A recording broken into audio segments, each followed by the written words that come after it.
Hey YouTube, it's your girl JoJo, and again during the week I'm back. I don't usually post during the week, but lately we've been having some controversial issues that has me wanting to chime in on some of the situations.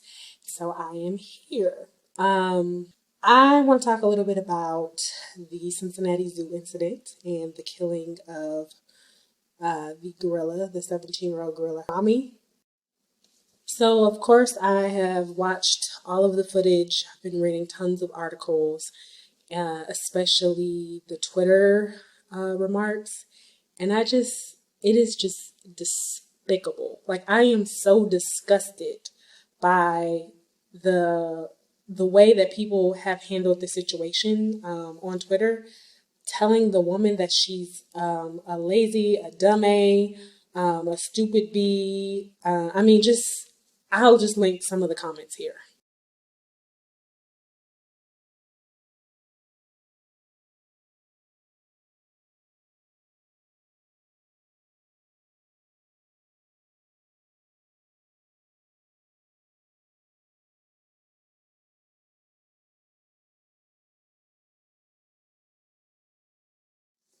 It really makes me sad because it makes me feel that we place more of a value on animals over human life.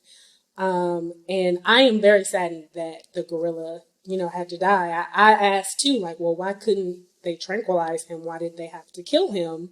But after watching the clip, A very emotional time at the Cincinnati Zoo. It's unprecedented. We have never had to kill a dangerous animal in the middle of an emergency situation. The zoo's been here 143 years, so that's saying a lot. It is a big loss to the Cincinnati Zoo. Harambe was one of our most magnificent animals. He's a critically endangered species. We're one of the key players in gorilla captive breeding and conservation, and so it's a big loss. But that child's life was in danger. We're talking about an animal with one hand that I've seen take a coconut and crunch it. We've talked extensively with people who were there, our security team, as well as members from Cincinnati Fire Department who were there. And they are all unanimous that that child wasn't just in danger, but was being dragged around by the ankle and being hurt. Looking back, we would make the same decision. from the director of the zoo, he basically said it takes several minutes for animals to go down after they get tranquilized, and with the situation, the yelling, just the high tense situation, you just don't know what he would have done or how he would have reacted. And so they opted to shoot him instead of tranquilize.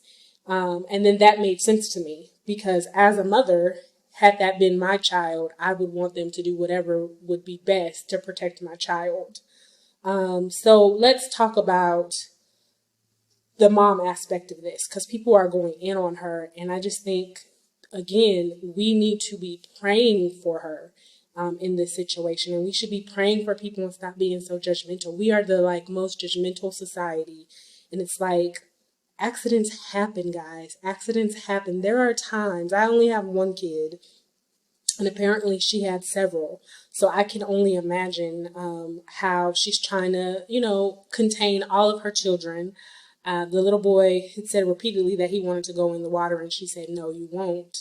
And I know just how kids are. I have a 2, almost 3-year-old, and she'll ask me for cookies. Mommy, I want cookies. Mommy, I want cookies. Mommy, I want cookies. No, you're not going to have cookies. No. And if I look down and tie my shoe, or if I, just something so simple, it could be just a second, turn away for a second.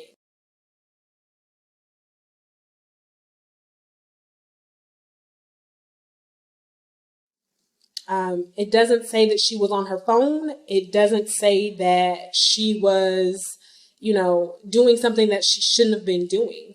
And so I feel like this is an opportunity and a time to give grace where grace is needed and grace is due, instead of just lashing out on her. Like that hurts. It really hurts my heart to see how cruel and mean and just evil people can be. It's as if they care more about an animal than a human being. And if you've never been in an accident or never had an accident happen to you, then, throw stones. But everyone has done something at some point that has accidentally led to an accident happening. And unfortunately, this was one that was, pretty resulted in a tragic situation.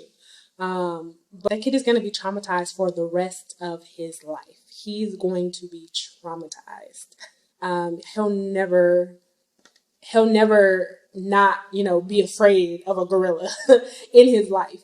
And so I feel like we should be praying for the baby, the child. We should be praying for their family, the mother. It's just an unfortunate situation. And I just pray that people have mercy and grace. I pray that people think before they write things that are very cruel and insensitive. And I'm not trying to say not to have respect for animals or not to care about animals. That's not at all what I'm saying. I don't need PETA coming in my page trying to, attack or whatever. But, that's just my opinion. I just feel like, I'm sorry, but I feel like a human's life is more valuable than, given the choice, both lives are of value, but given the choice, if it comes down to one or the other, we're human beings. And God created human beings in the image and likeness of himself. But it's just the level of insensitivity has just really got me, it stirred me up in my spirit to make me want to do this video.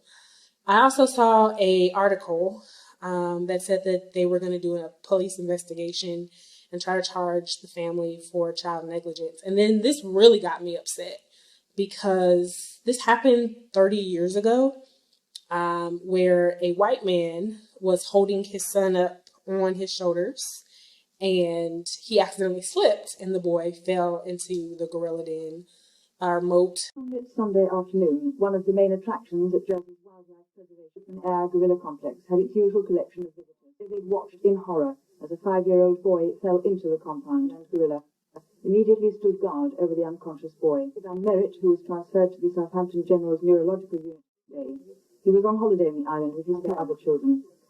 The actions of these animals, gentle giants. And, it happened. It was an accident. Did they charge that man for negligence? No. And I don't want to say that it's a race thing, but, just living in this society, I can only imagine, and just think that's ridiculous. I'm praying for that mom. I'm praying for that family. I wish them the best.